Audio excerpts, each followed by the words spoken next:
And also knees over toes Oh guy. yeah, that guy's great. Yeah, I do his split squats better than regular squats. Fuck yeah. Yeah. Ass to grass, Yes. baby. Totally.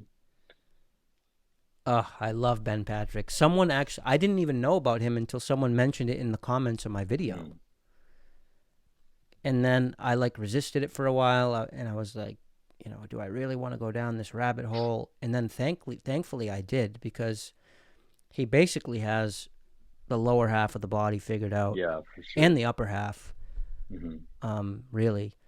Um, and then his ideas can actually be applied to the whole body. Like this idea that you want to build strength in the maximal range of Yeah. motion, and then whatever you want to strengthen, do it backwards. Hmm. Like that Yeah. idea is it's it's just awesome. I love it. So yeah, him too. Yeah. It's really life changing. Like when you think that, when you realize that there's nothing, like there's no such thing as bad form if you're doing it like to maximize your range of motion. Like you could even do a deadlift like this, like curving it.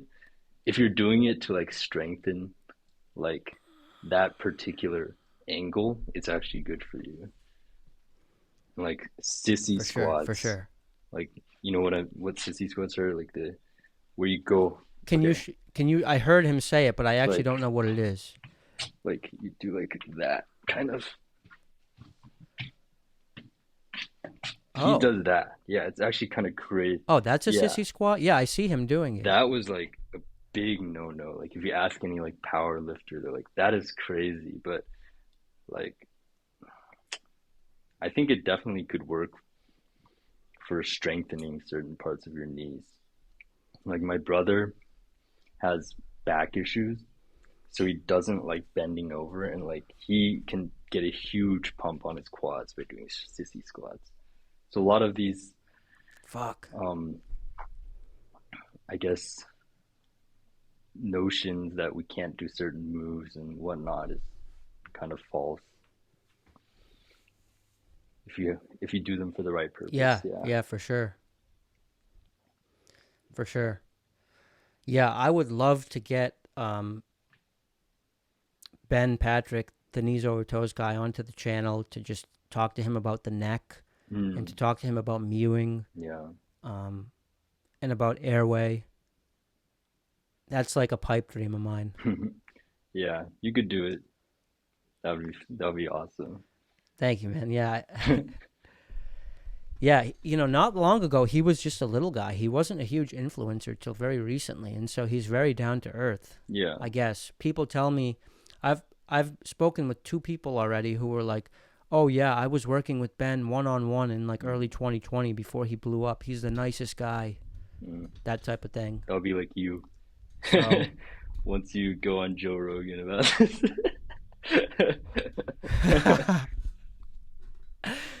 yeah, Joe. Yeah, imagine me on Rogan. Rogan would be like, "So, what are your credentials?" And I'll be like, I do taxes."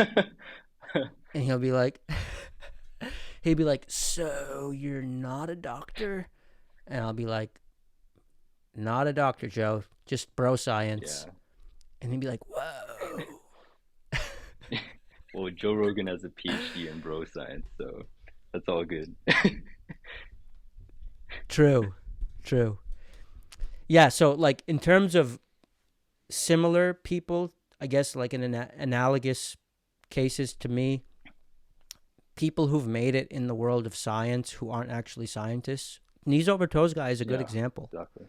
He's not a PT, but people do listen to Hmm. him.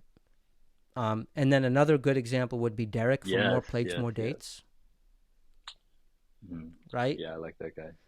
Even Andrew Huberman, like respects his Hmm. views, even though Derek isn't credentialed. Yeah.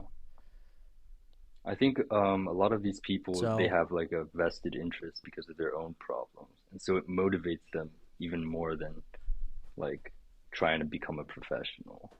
So they actually delve deeper into the issues.